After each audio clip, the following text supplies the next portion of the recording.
I call the February 6, 2017 council meeting to order. Flag salute.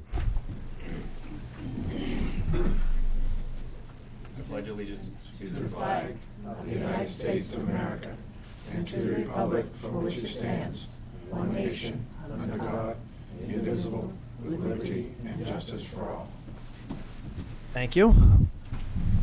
Roll call. Silent roll call has been taken and a quorum is present.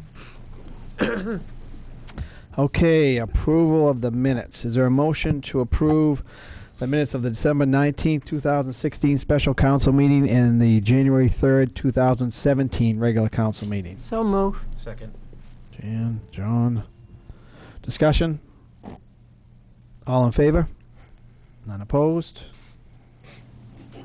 Petitions, communications, citizens' requests. At this time, is there anyone from the audience that would like to discuss an item that is not on the agenda? If so, please come forward and state your name and address. Okay. Moving on to reports. Okay, so I just got a couple things today.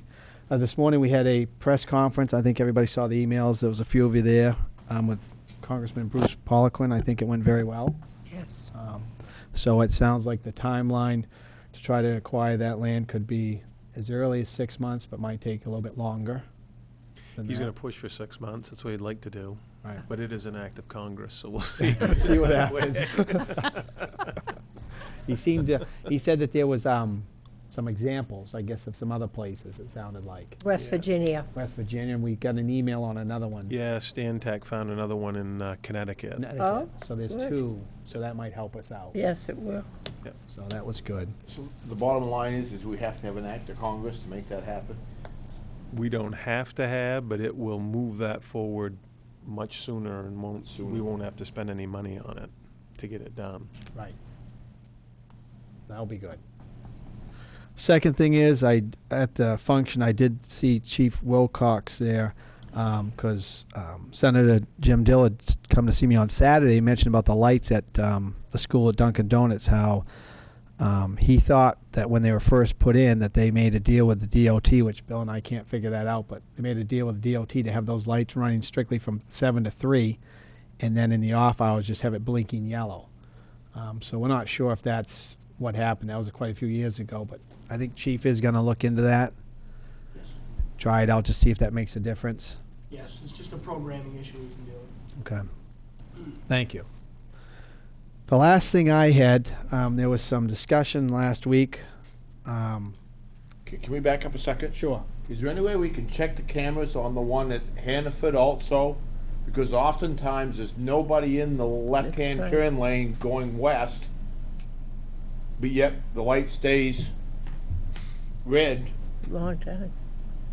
Huh? Well, Saves a long which lane time. are we talking now? It stays red while there's nobody making left-hand turn. The people going west go, but if you're coming east in the evening, it's a mess because you're sitting there waiting. Those guys are all going by you, but nobody's making a left-hand turn. I'm wondering if the camera's off just a little bit I can check with them to see what they for that can, lane. what he can do with that. I've That noticed it control, 3 or 4 times that it's holding you up and there's nobody there, and I think the camera should take care of that. yeah, that programming controller is pretty old, but I can have John Sear from Bangor Electric take a look at that. With that, there was some issues with that going to flash and not going to flash and what was happening. So there's no good schematics for them to follow to program that. It's kind of trial by error. So it may not be cleared up immediately, but I'll get him on that tomorrow, give him a call and see if he can look at it. I'll tell him what the problem is, have him come up and see if he can adjust the traffic cam or if that's a programming issue as well. So Yeah. we'll If have it it's a looked at. programming issue, it is what it is, but if it's just adjusting a camera, it Yep. might Yep. save people a lot of hours. Yep, no problem. I'll have him look at it tomorrow. And he Thank did you. mention, I forgot to, Mr. Dill mentioned something about, I think we talked about this months ago, maybe even last year, at McDonald's, coming out of McDonald's, left-hand lane to turn towards Old Town. When that turns green, the other right across from me is green also. He's told me he's almost hit, so coming up College Ave, you turn right, or College Ave turning left, they both turn green at the same time. Is that, he said he's almost hit cars. He's coming out of McDonald's to turn left to head back towards Old Town. The vehicle's coming up College Ave to turn right to head to Old Town. They both got green lights. I've never seen it. He said it's happened, so It's people cheating. The people problem. coming And College that Ave They can write can on go it. Don't straight. forget that's one of the They're in the intersections. straight they're in the lane. straight straight lane. lane. Okay. Rebuild. Right. Yeah. I'm not saying that it has not occurred in the past. But you haven't I know heard- with that intersection that there's some bulbs that when they blow, that can blow some programming there as well. Okay. So I'm not saying that that hasn't happened, although I would suggest that probably somebody trying to make a right-hand turn off from College Avenue, that's not obeying a traffic signal. Right. That's just me. Yeah, and I told them that they're looking to fix that whole intersection anyway, so. Yes, yeah. Okay. Thank you, sir. Sure. Okay, so just very quickly, Dave, can you come up front, please? There was some discussion last week about a new business that has come into Old Town. So I told Bill I want to ask a few questions and any other counselors. Dave gave us a bunch of paperwork here from back in 2014. The council voted on the ordinance to allow that business, a business like that in that zone. My understanding is, I'm going to shoot this both at you and Bill, Dave, so you guys, whichever one of you guys want to answer. So when that happens, business comes in front of the planning board decides whether a business fits in that ordinance. That's correct. Correct. That the businesses don't come in front of the council, the planning board takes care of that. The caregiver versus recreational, this is a caregiver business? Caregiver, correct. And what, if I can. Yeah. What took place is basically just, you get it somewhat chronologically to what took place. If you remember, we had the captain's joint, we had potential for Gary's Discount, and then we had the Dime that we know was having operations. Yes. In February of 2014, I was able to stop the Dime and the potential for Gary's Discount. April is when we had the physician issuing cards at the office up over Gossamer's. Oh, yes, through the captain's joint. That ceased at that point in time. On the 20th of February, we did a moratorium. And then September 9th, I took an ordinance to the planning board, which was then brought to you folks on October 6th and 16th of 2014. From that point where you voted for the ordinance. From that time forward, up until just this past December, we had nobody looking, nobody interested in doing it. They came looking at that building, it was in the right zone, and then it went to the planning board for approval. Right. And they decide if it fits the ordinance, and it's fine to do it, which that makes sense. I And mean, if you look, I don't do any minutes totally verbatim, but they are quite close. There was a lot of discussion on. because I was confused about, I thought a place like that couldn't be near a school. Has to be within 1,000 feet from Okay. the door to a door, and it's not as the crow flies. It's from where you enter the building, which is why they've closed all the other doors off except for the back door. Gotcha. The gate was put up across the rear to keep you the 500 feet from the residence that you need to be. Okay. Because I was wondering about how far it was away from the Montessori school. That's Yeah. what I had questioned. So, Dave, I'll ask you this question, and if Bill jump in too.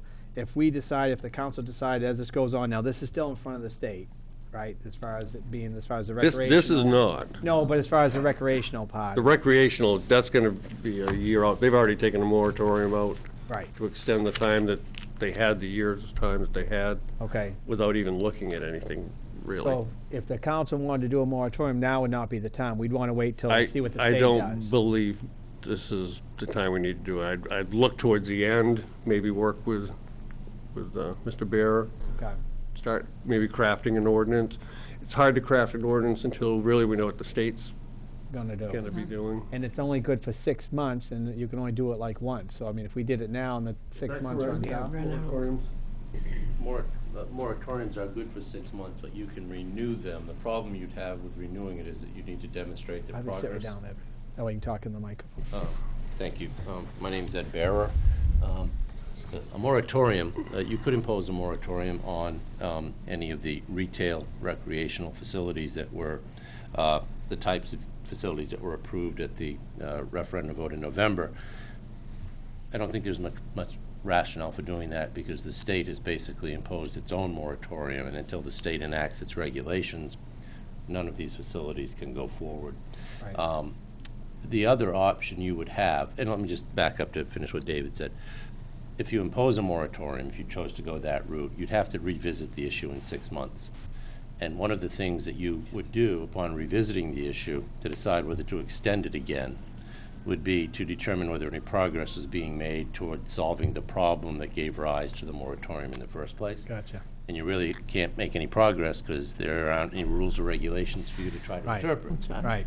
So, candidly, we have, and I mentioned this to Bill in an email this afternoon, we did draft an ordinance, not a moratorium, but an ordinance for the city of Ellsworth that has a sunset provision on it that says the council will revisit it in a year, maybe it was even longer than that, but just banning everything. I'm not encouraging that. I'm not, that's a policy decision, but it's what they decided to do. You're saying banning everything, like even the caregiver part of it also? No, the caregiver part of it is legal under state law, and you're not given the option under state law to regulate that.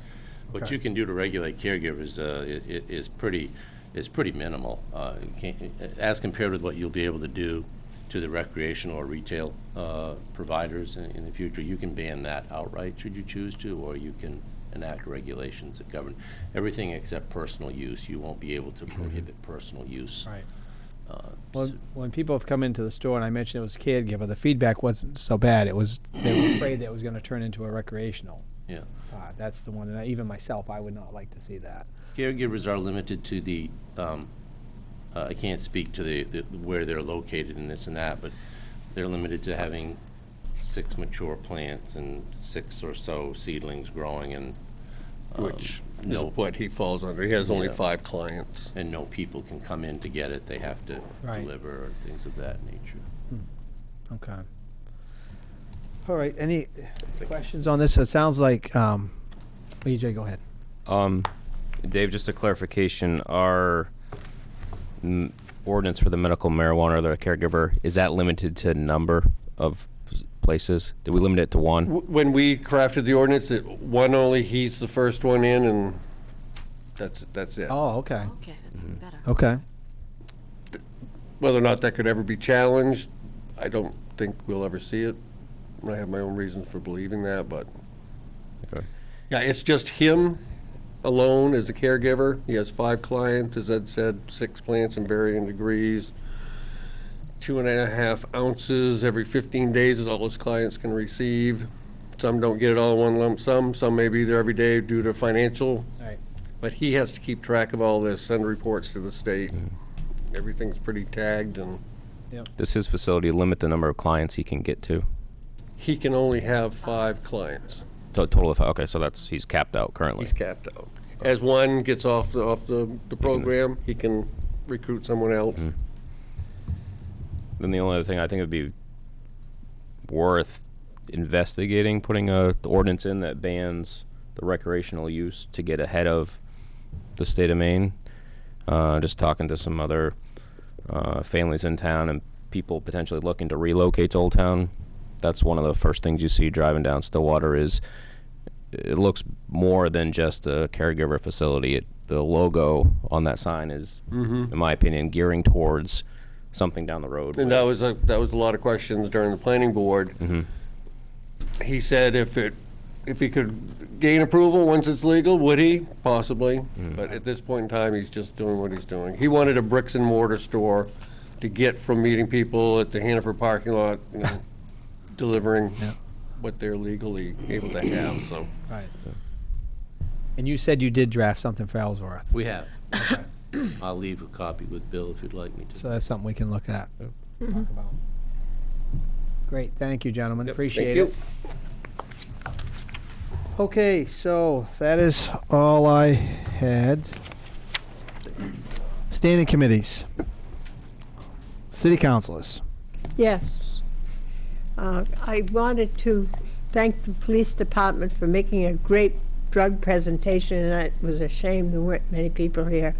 I would hope that they could do it again and make it I mean, I didn't see any publicity. Somebody told me about it, so I came. But I think we need to advertise that more. Very informative and puts us on alert so that we maybe help you at some time.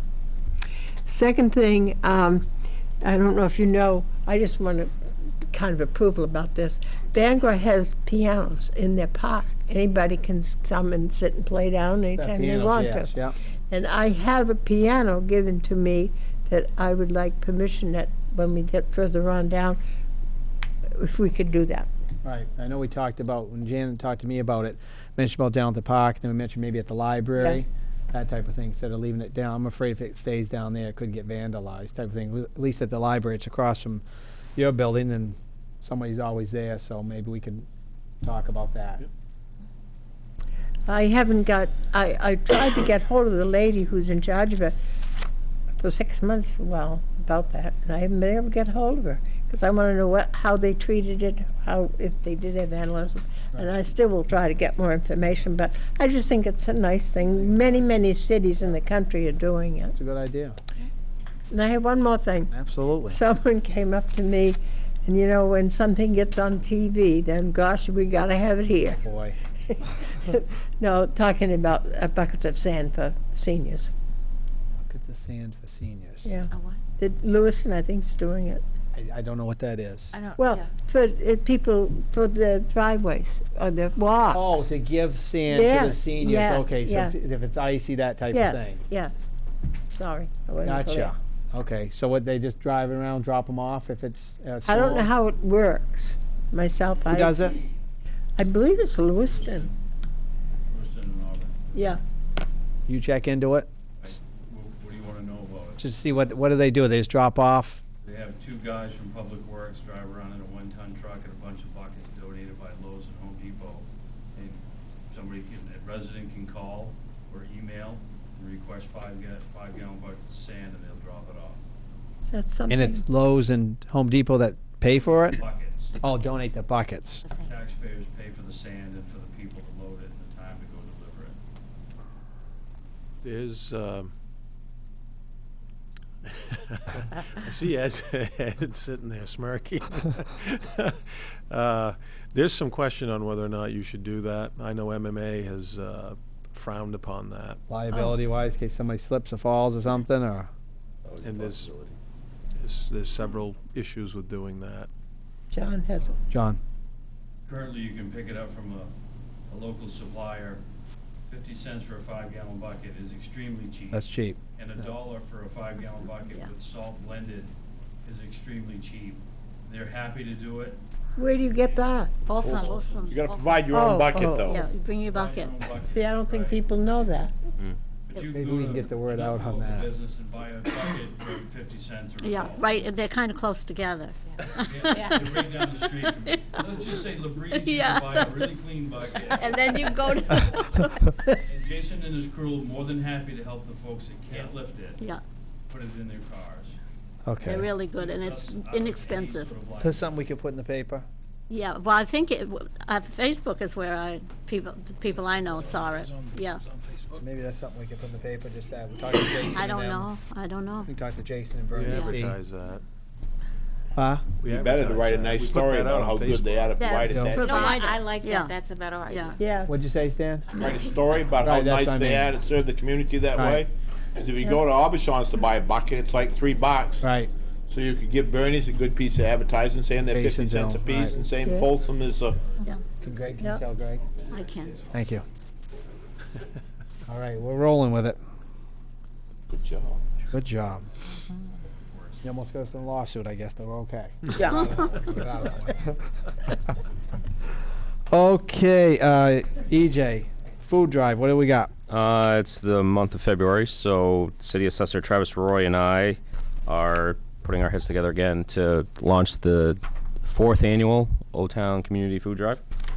As we did the last few years, we're in the process of reaching out to people, but it's been the same for the first 3. Drop-off locations, any city facility, including the Old Town YMCA, Rec Center, Hands Redemption, Yes. perhaps, if Yes. you're up to it again. Yep. You can drop off any non-perishable item or a cash donation to those locations. And we're working with Hannaford to collect food on Saturday, February 25th. They have some new leadership there, so we're working out the details. But typically the last Saturday in February, city councilors and staff on a volunteer basis sort of hang out and collect food and donations, and that will get redistributed to local food pantries. We have a credit or agreement with Good Shepherd Food Bank, so any cash donations actually turn into more food than you can actually donate the day of. So we prefer cash donations, but we'll take food throughout the month of February. Nice. Very good. You'll do a sign-up sheet like always for us to. Yep. Who can do it? Have a heated tent and everything. It'll be 55 degrees, and Tent? I think so. that's the only reason. The only way. That's the reason why I go. Dream on. Okay. Let's see. City attorney. What can I do for you? Well, no. We're gonna talk We're gonna later. see. Yeah. We will talk later with you. Special committees. City manager, welcome back. I'm glad that you're back. Sorry you don't feel so well. Thanks. Nothing? Be fine. Yeah. Forest Growth Initiative. Ron attended that last week when I wasn't here at the university. That's when we had some folks, state and federal, come to discuss basically with the towns that have paper mills in them. Oh, that's right. Yes, different yes, yes. resources that they can receive. They've kind of put together a booklet now on that. He said it was very informative. He'd given me some information on that, so they have followed up on that report. As I discussed with you earlier, John had applied for the MPI grant with MDOT for the paving, and he'd broken down this section of Main Street into 3 different grants, and he actually got all 3 of the grants. Wow. That's great. So we'll be coming back to you. The total in that is $375,383, which we would have to come up with half of that. Next year. Right. It'd be in the money would be available in January of 2018. So that'll be coming back. Just want to give you a heads up on that. And Ron and I have a meeting with the University of Maine tomorrow at 10 on the Stillwater Avenue land. The 30 acres of land they want to try to move. So Good. I'll keep you updated on how that's going. And you're also meeting with the new buyers of the mill to get updated on that. Yep. Yep. Good. Any questions for Bill? Okay, let's move on to consent agenda. New business items number 1 through 9. Councilor Roach. Resolve, the Old Town City Council hereby approves the suggested motions under new business items 1, 2, 3, 4, 5, 6, 7, 8, and 9 as presented. Number 1, City Council consider reappointment for the Old Town Housing Authority Board. Number 2, accepting an after deadline redemption on foreclosed property, Ava Shina, 60 Martha's Way. 3, consider entering into mutual aid agreement with the Penobscot Nation Police Department. Number 4, authorizing city manager and finance director to dispose of tax acquired property. Bobby Joe Supa, located 19 Lonnie Loop. Number 5, authorizing finance director, tax collector to forgive foreclosed real estate taxes. Mason Harlow, 49 Lonnie Loop. Number 6, also authorizing the finance director, tax collector to forgive real estate taxes owed by Deborah Cota, 45 Taylor Road. 7, authorizing finance director to carry forward the balances in the municipal general fund accounts and pollution control accounts. Number 8, accepting quotes for full traffic cam detection and installation at the intersection of Benneck Road and Stillwater Ave. And finally, number 9, accepting 2017 Bureau of Highway Safety Speed Enforcement grant. Perfect. Is there a second? Second. And discussion? All those in favor? None opposed. Okay, moving right along to public hearings and second reading of ordinances. City Council will conduct a public hearing on a proposal to set a permit application fee or application for a permit amendment thereunder fee of $100 pursuant to Chapter 24 Solid Waste Facilities, Section 24-23A of the City of Old Town's Code of Ordinances. Open the public hearing. Bill, anything on this? Anybody talking on this? I don't know if Dave wants to talk on this or not. Okay. This basically fits our application fee. I think Dave will tell you that we're probably the cheapest community around. Okay. Yeah, Chapter 24 of the Solid Waste Ordinance requires you, as a council, to set an application fee, and then the planning board had to fix or designate a review fee if we needed outside consulting. They've done that. Bill and I talked, while this would be a nice opportunity for me to make all kinds of money for my planning board with application fees, I don't think we need to treat them any differently than we do anyone else. $100 is what we would charge for a site plan. Okay. So that's where this dollar That's where the amount. fee comes from. Okay. Any questions for Dave? This is exactly a fee for what?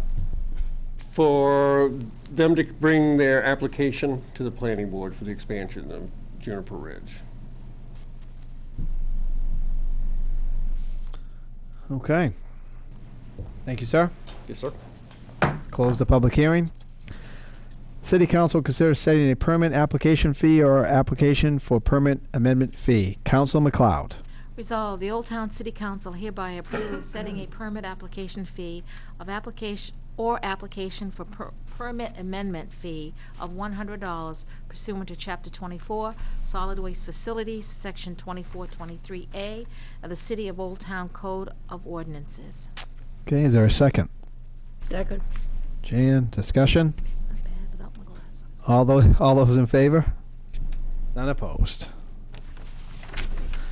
Okay, moving on to the last item, I believe, for the evening. City Council will consider going into executive session for the purpose of discussing personnel matters. Councilor May. Resolve, the Old Town City Council hereby approves going into executive session pursuant to MRSA Title 405, Section 6A, for the purpose of discussing personnel matters. Okay, is there a second? I'll second. The discussion. All those in favor? None opposed. And it is, what do we have? 7:28.